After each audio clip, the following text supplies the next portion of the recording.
A Counterblast to Tobacco by King James VI of Scotland and First of England. To the reader, as every human body, dear countrymen, how wholesome soever, is notwithstanding subject, or at least naturally inclined, to some sorts of diseases or infirmities, so is there no commonwealth or body politic, how well governed or peaceable soever it be, that lacks the own popular errors and naturally inclined corruptions, and therefore is it no wonder, although this our countrymen and commonwealth, our country and commonwealth, though peaceable, though wealthy, though long flourishing in both, be amongst the rest subject to the own natural infirmities. We are of all nations the people most loving and most reverently obedient to our prince. Yet are we, as time hath often borne witness, too easy to be seduced to make rebellion upon very slight grounds. Our fortunate and oft proved valor in wars abroad, our hearty and reverent obedience to our princes at home, hath bred us a long and thrice happy peace. Our peace hath bred wealth, and peace and wealth hath brought forth a general sluggishness, which makes us wallow in all sorts of idle delights and soft delicacies, the first seeds of the subversion of all great monarchies. Our clergy are become negligent and lazy, our nobility and gentry prodigal, and sold to their private delights, our lawyers covetous, our common people prodigal and curious, and generally all sorts of people more careful for their private ends than for their mother and commonwealth. For remedy whereof it is the king's part, as the proper physician of his body politic, to purge it of all those diseases by medicines meet for the same, as by a certain mild and yet just form of government, to maintain the public quietness and prevent all occasions of commotion, by the example of his own person and court, to make us all ashamed of our sluggish delicacy, and to stir us up to the practice again of all honest exercises, and martial shadows of war, as likewise by his and his court's moderateness in apparel, to make us ashamed of our prodigality, by his quick admonitions and careful overseeing of the clergy, to waken them up again, to be more diligent in their offices, by the sharp trial and severe punishment of the partial, covetous, and bribing lawyers, to reform their corruptions, and generally by the example of his own person, and by the due execution of good laws, to reform and abolish piece by piece these old and evil grounded abuses. For this will not be opus unius in die, a work of one day only, but as every one of these diseases must from the king receive the own cure proper for it, so are there some sorts of abuses in commonwealths that, though they be of so base and contemptible a condition, as they are too low for the law to look on, and too mean for the king to interpose his authority or bend his eye upon, yet are they corruptions as well as the greatest of them. So is an ant an animal as well as an elephant. So is a wren avis as well as a swan. And so is a small dint of a toothache a disease as well as the fearful plague is. But for these base sorts of corruptions in commonwealths, not only the king or any other inferior magistrate, but quilibet e populo, whoever of the people may please, may serve to be a physician by discovering and impugning the error, and by persuading reformation thereof. And surely, in my opinion, there cannot be a more base, and yet hurtful, corruption in a country than is the vile use, or rather abuse, of taking tobacco in this kingdom, which hath moved me shortly to discover the abuses thereof in this following little pamphlet. If any think it a light argument, so is it but a toy that is bestowed upon it. And since the subject is but of smoke, I think the fume of an idle brain may serve for a sufficient battery against so fumous and feeble an enemy. If my grounds be true, it is all I look for. But if they carry the force of persuasion with them, it is all I can wish and more than I can expect. My only care is that you, my dear countrymen, may rightly conceive, even by this smallest trifle, of the sincerity of my meaning in greater matters, even never to spare any pain that may tend to the procuring of your weal and prosperity. A counterblast to tobacco. That the manifold abuses of this vile custom of tobacco taking may be better espied, it is fit that first you enter into consideration both of the first origin thereof, and likewise of the reasons of the first entry thereof into this country. For certainly, as such customs that have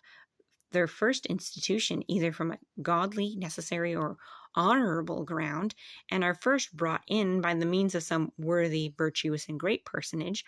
are ever and most justly holden in great and reverent estimation and account by all wise, virtuous, and temperate spirits. So should it be by the contrary, justly bring a great disgrace into that sort of customs, which, having their original from base corruption and barbarity, do in like sort make their first entry into a country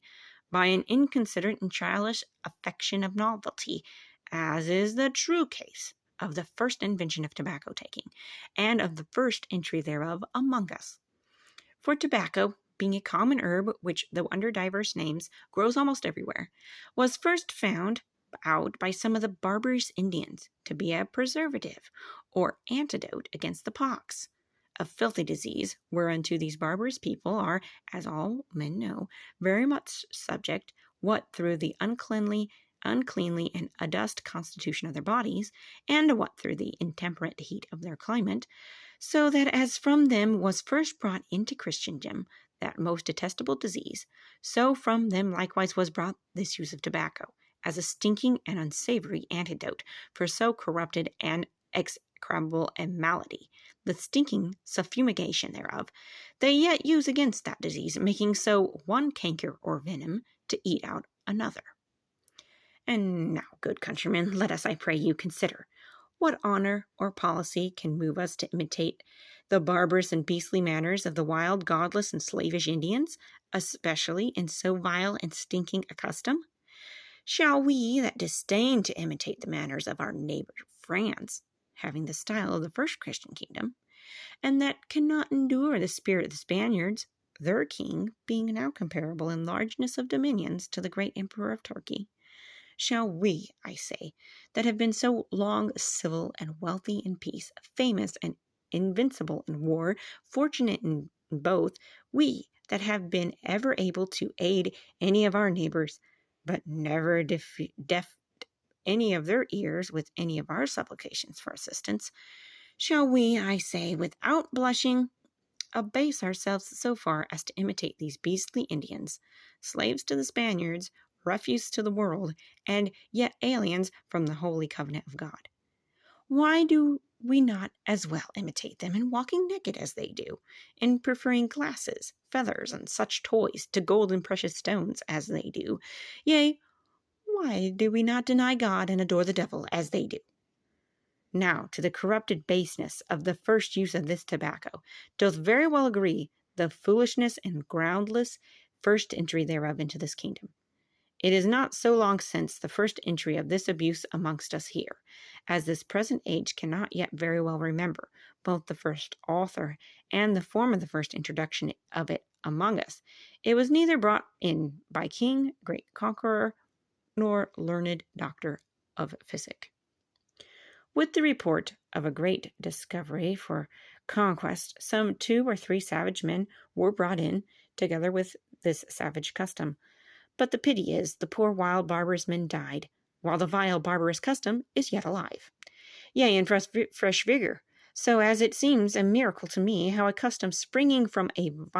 so vile a ground, and brought in by a father so generally hated, should be welcomed upon so slender a warrant.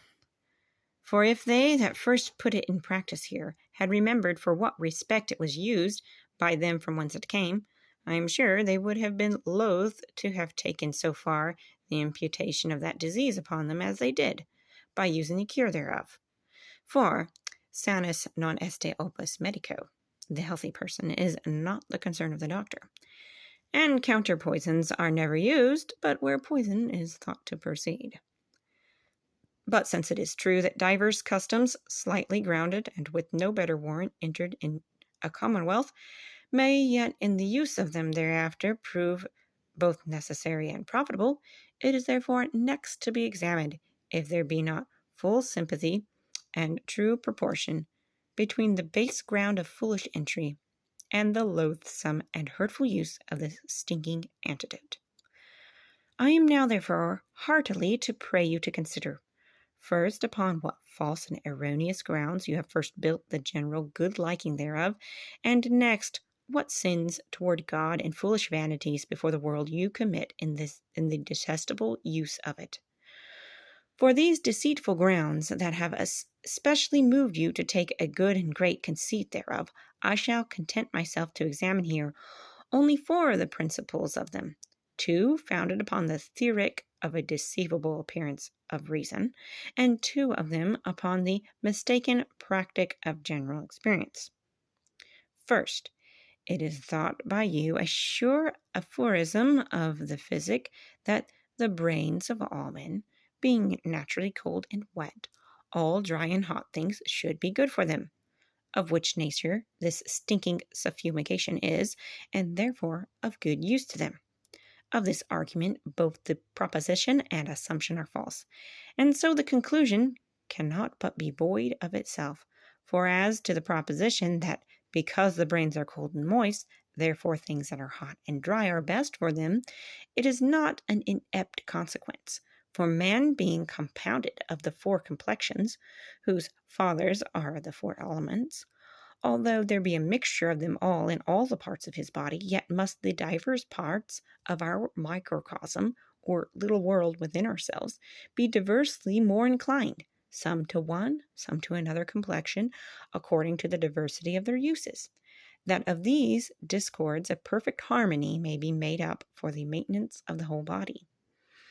The application, then, of a thing of a contrary nature to any of these parts is to inept them of their due function, and by consequence hurtful to the health of the whole body. As if a man, because the liver is hot, as the fountain of blood, and as it were an oven to the stomach, would therefore apply and wear close upon his liver a stomach a cake of lead, he might within a very short time, I hope, be sustained very good cheap at an ordinary, because the clearing of his conscience from that deadly sin of gluttony, and as if because the heart is full of vital spirits and is in perpetual motion, a man would therefore lay a heavy poundstone on his breast for staying and holding down that wanton palpitation. I doubt not but his breast would be more bruised with the weight thereof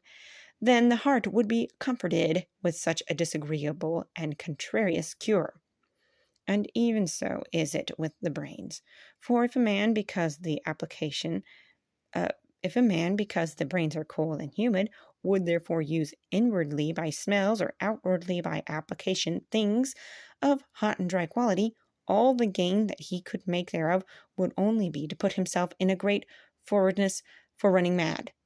for overwatching himself, the coldness and moistness of our brain being the only ordinary means that procure our sleep and rest. Indeed, I do not deny, but when it falls out that any of these or any part of our body grows to be distempered and to tend to an extremity beyond the compass of nature's temperate mixture, that in that case cures of contrary qualities to the intemperate inclinations of that part, being wisely prepared and discreetly ministered, may be both necessary and helpful for strengthening and assisting nature in the expulsion of her enemies.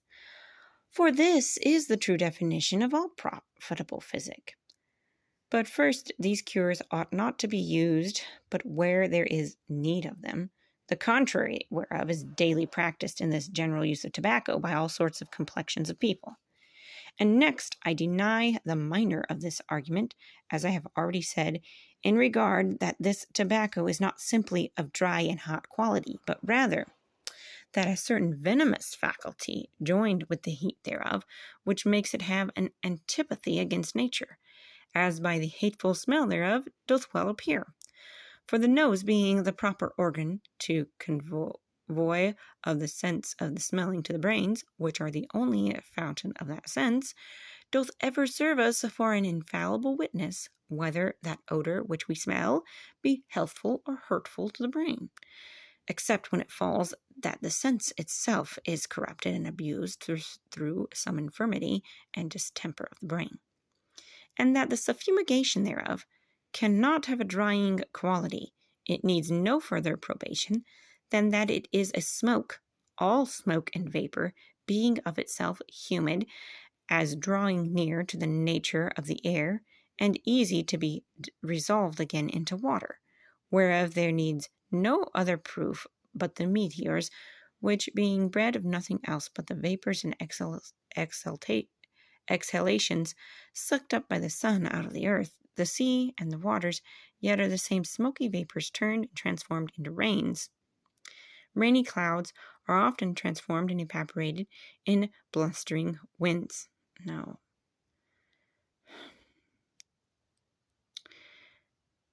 The meteors, which being bred of nothing else but the vapors and exhalations sucked up by the sun out of the earth, the sea, and waters, yet are the same smoky vapors turned and transformed into rain, snows, dews, hoar frosts, and such like watery meteors, as by the contrary the rain clouds are often transformed and evaporated in blustering winds. The second argument, grounded on a show of reason, is that this filthy smoke, as well through the heat and strength thereof, as by a natural force and quality, is able and fit to purge both the head and stomach of rheums and distillations, as experience teacheth by the spitting and voiding phlegm immediately after taking of it. But the fallacy of this argument may easily appear by my late preceding description of meteors. For even as the smoky vapors sucked up by the sun and stayed in the lowest and cold region of the air are there contracted into clouds and turned into rain and such other watery meteors, so this stinking smoke, being sucked up by the nose and imprisoned in the cold and moist brains, is by their cold and wet faculty turned and cast forth again in watery distillations, and so are you made free and purged of nothing but that wherewith you wilfully burden yourselves. And therefore you are no wiser in taking tobacco for purging you of distillations than if for preventing the colic you would take all kinds of windy meats and drinks, and for preventing the stone you would take all kinds of meats and drinks that would breed gravel in the kidneys, and then when you were forced to void such wind out of your stomach and much gravel in your urine, that you should attribute and think thereof to such nourishments as bred those within you, that behooved either to be expelled by the force of nature, or you to have burst at the broadside, as the proverb is. As for the other two reasons founded upon experience, the first of which is that the whole people would not have taken so general a good liking thereof, if they had not by experience found it very sovereign and good for them. For answer thereunto, how easily the minds of any people, wherewith God hath replenished this world, may be drawn to the foolish affectation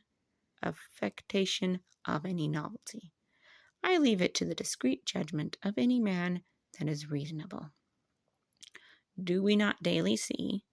that a man no sooner bring over from beyond the seas any new form of apparel, but that he cannot be thought a man of spirit that would not presently imitate the same? And so from hand to hand it spread, till it be practiced by all, for not for any commodity that is in it, but only because it is become the fashion. For such is the force of that natural self-love in every one of us, and such is the corruption of envy bred in the breast of every one, as we cannot be content unless we imitate everything that our fellows do, and so prove ourselves capable of everything whereof they are capable, like apes, counterfeiting the manners of others to our own destruction. For let one or two of the greatest masters of mathematics in any two of the famous universities but constantly affirm any clear day that they see some strange apparition in the skies, they will, I warrant you, be seconded by the greatest part of the students in that profession. So loath will they be to be thought inferior to their fellows, either in depth of knowledge or sharpness of sight. And therefore the general good liking and embracing of this foolish custom doth but only proceed from that affection of novelty and popular error, whereof I have already spoken. The other argument, drawn from mistaken experience, is but the more particular probation for this general, because it is alleged to be found true by proof that by the taking of tobacco divers and very many do find themselves cured of divers diseases, as on the other part, no man ever received harm thereby. In this argument there is first a great mistaking, and next a monstrous absurdity. For is it not a very great mistaking to take non causam pro causa, mistaking something which is not the cause for the cause, as they say in the Logics? Because peradventure, when a sick man hath had his disease at the height, he hath at that instant taken tobacco, and afterward his disease taking a natural course of declining, and consequently the patient of recovering his health. Oh, then the tobacco, forsooth, was the worker of that miracle. Beside that, it is a thing well known to all physicians that the apprehension and conceit of the patient hath by weakening and uniting the vital spirits, and so strengthening a nature a great power and virtue to cure divers diseases. So an evident proof of mistaking in the like case, I pray you, what foolish boy, what silly wench, and what old doting wife or ignorant country clown is not a physician for the toothache, for the colic, for the divers such common diseases? Yea, will not every man you meet withal teach you a sundry cure for the same, and swear by that mean either himself or some of his nearest kinsmen and friends was cured? And yet I hope no man is so foolish as to believe them. And all these toys do only proceed from the mistaking non causam pro causa,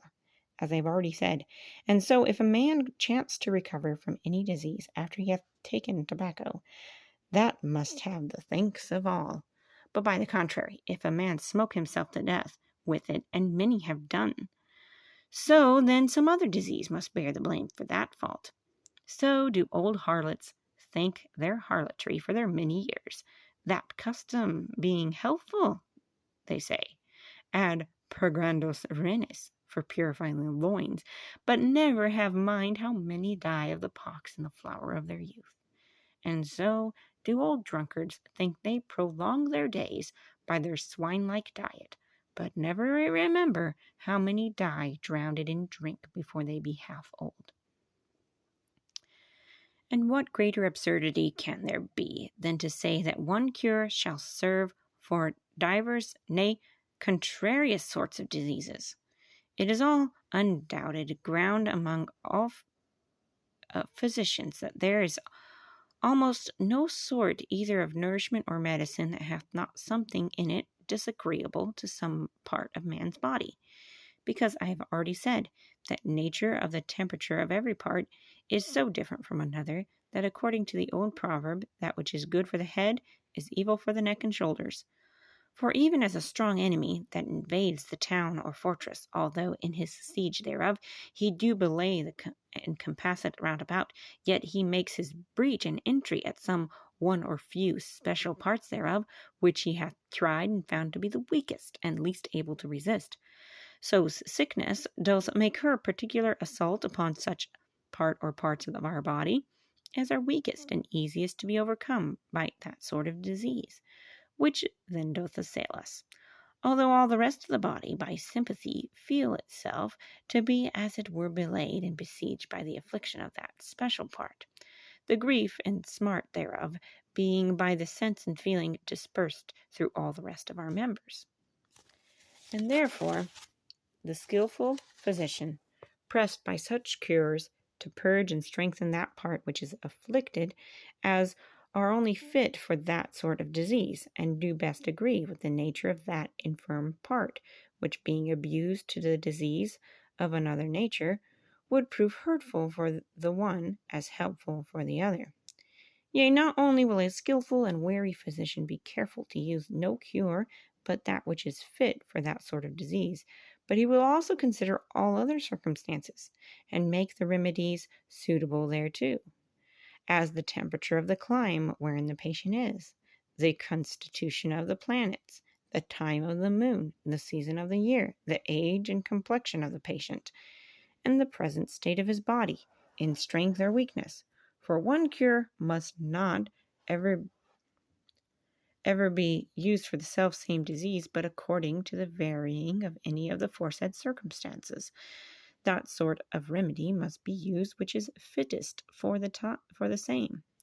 Whereby the contrary is, in this case, such is the miraculous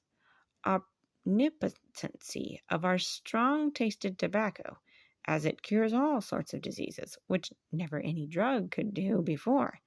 In all persons and in all times, it cures all manner of distillations, either in the head or stomach, if you believe their axioms, although in very deed it do both corrupt the brain, and by causing overquick digestion fill the stomach full of crudities. It cures the gout in the feet, and, which is miraculous, in that very instant when the smoke thereof, as light, flies up into the head, the virtue thereof, as heavy, runs down to the little toe. It helps all sorts of agues. It makes a man sober that was drunk. It refreshes a weary man, and yet makes a man hungry. Being taken when they go to bed, it makes one sleep soundly, and yet being taken when a man is sleepy and drowsy, it will, as they say, awake his brain and quicken his understanding. As for curing the pox, it serves for that use, but among the poxy Indian slaves. Here in England it is refined, and will not deign to cure here any other than cleanly and gentlemanly diseases.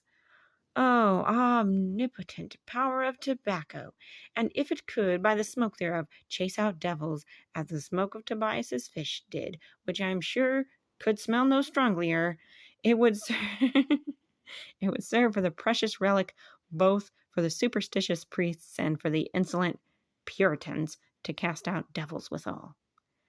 Admitting then, and not confessing that the use thereof were healthful for some sorts of diseases, should it be used for all sicknesses? Should it be used by all men? Should it be used at all times? Yea, should it be used by able, young, strong, healthful men?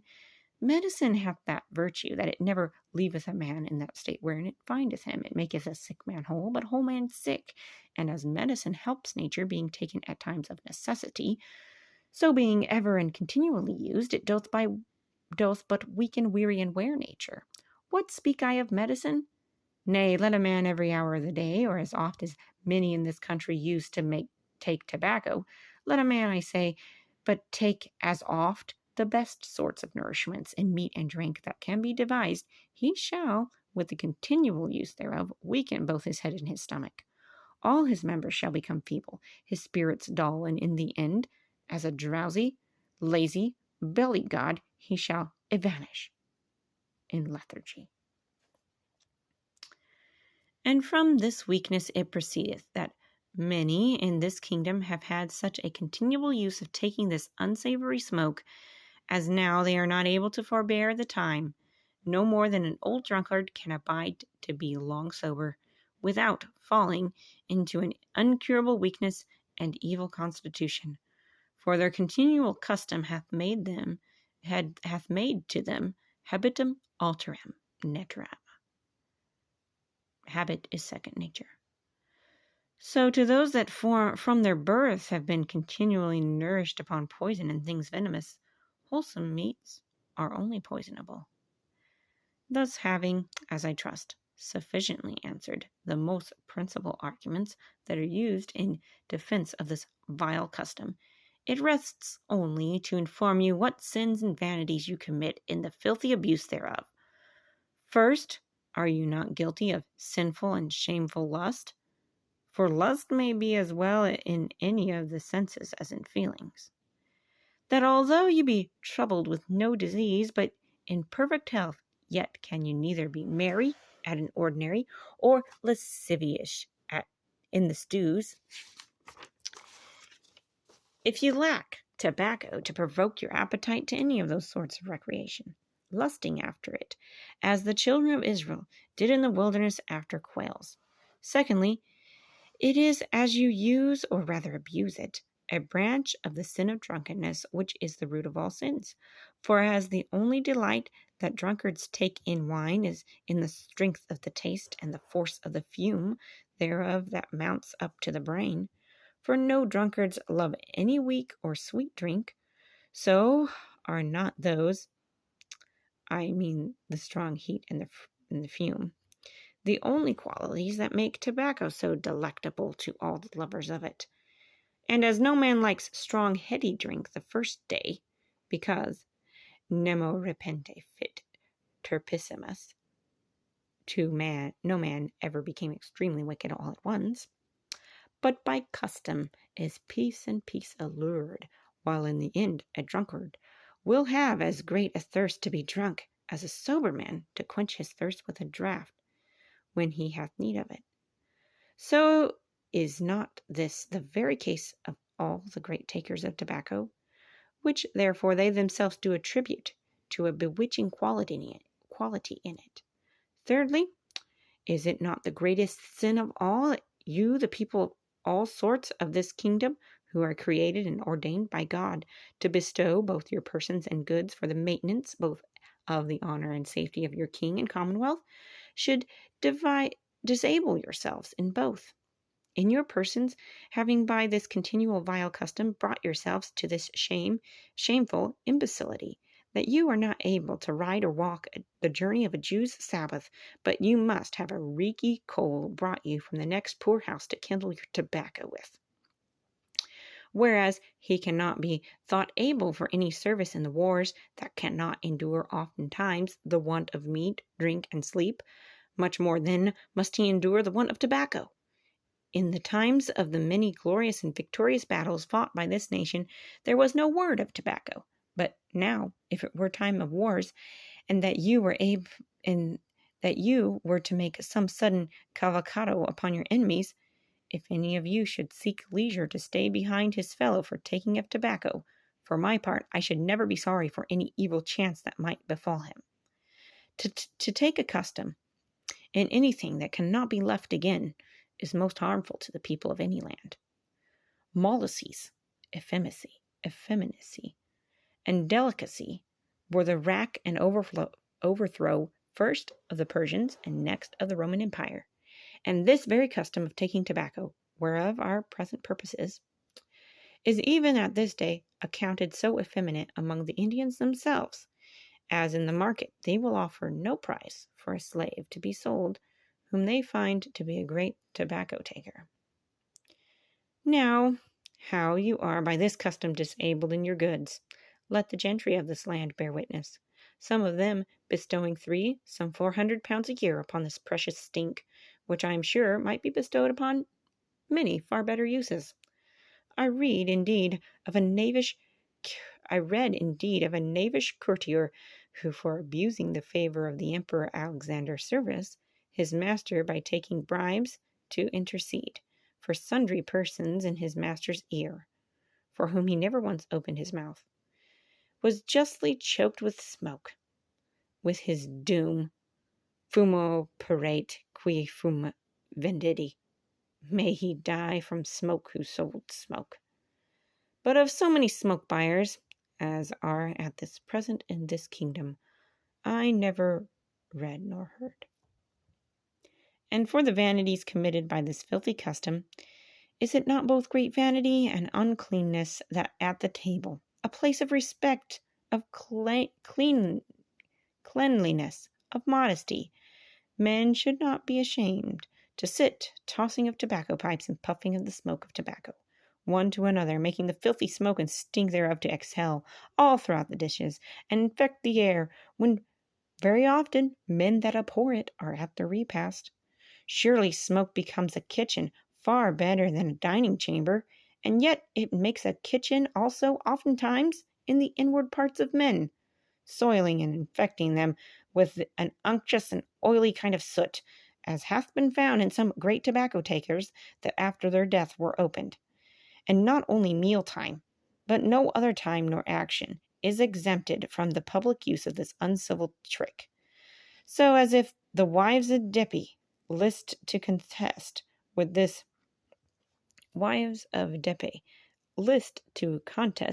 with this nation for good manners, their worst manners would in all reason be found at least not so dishonest as ours are at this point. The public use whereof at all times and in all places hath now been prevailed, as divers men very sound both in judgment and complexion have been at least forced to take it also without desire, partly because they were ashamed to seem singular, like the two philosophers that were forced to duck themselves in the rainwater and so become fools as well as the rest of the people, and partly to be as one that was content to eat garlic, which he did not love, that he might not be troubled with the smell of it in the breath of his fellows. And it is not a great vanity that a man cannot heartily welcome his friend now, but straight they must be in hand with tobacco. No, it is become, in place of a cure, a point of good fellowship, and he that will refuse to take a pipe of tobacco among his fellows, though by his own election he would rather feel the unsavory though by his own election he would rather feel the savor of a sink. Though by his own election he would feel the savor of a sink. Okay. No, it is become in place of a cure a point of good fellowship, and he that will refuse to take a pipe of tobacco among his fellows, though by his own election he would rather feel the savor of a sink, is accounted peevish and no good company, even as they do with tippling in the cold eastern countries. Yea, the mistress cannot in a more mannerly kind entertain her servant than by giving him out of her fair hand a pipe of tobacco. But herein is not only a great vanity, but a great contempt of God's good gifts, that the sweetness of man's breath, being a good gift of God, should be wilfully corrupted by this stinking smoke, wherein I must confess it hath too strong a virtue, and so that which is an ornament of nature, and can neither by any artifice be at the first acquired, nor once lost be recovered again, shall be filthily corrupted with an incurable stink. Such vile quality is as directly contrary to that wrong opinion which is holden of the wholesomeness thereof, as the venom of putrefaction is contrary to the virtue preservative. Moreover, which is a great iniquity and against all humanity, the husband shall not be ashamed to reduce thereby his delicate, wholesome, and clean-complexioned wife to that extremity, that either she must also corrupt her sweet breath therewith, or else resolve to live in a perpetual stinking torment. Have you not reason, then, to be ashamed, and to forbear this filthy novelty, so basely grounded, so foolishly received, and so grossly mistaken in the right use thereof? In your abuse thereof, sinning against God, harming yourselves, both in persons and goods, and raking also thereby the marks and notes of vanity upon you, by the custom thereof making yourself to be wondered at by all foreign civil nations, and by all strangers that come among you. So be scorned and contemned. A custom loathsome to the eye, hateful to the nose, harmful to the brain, dangerous to the lungs,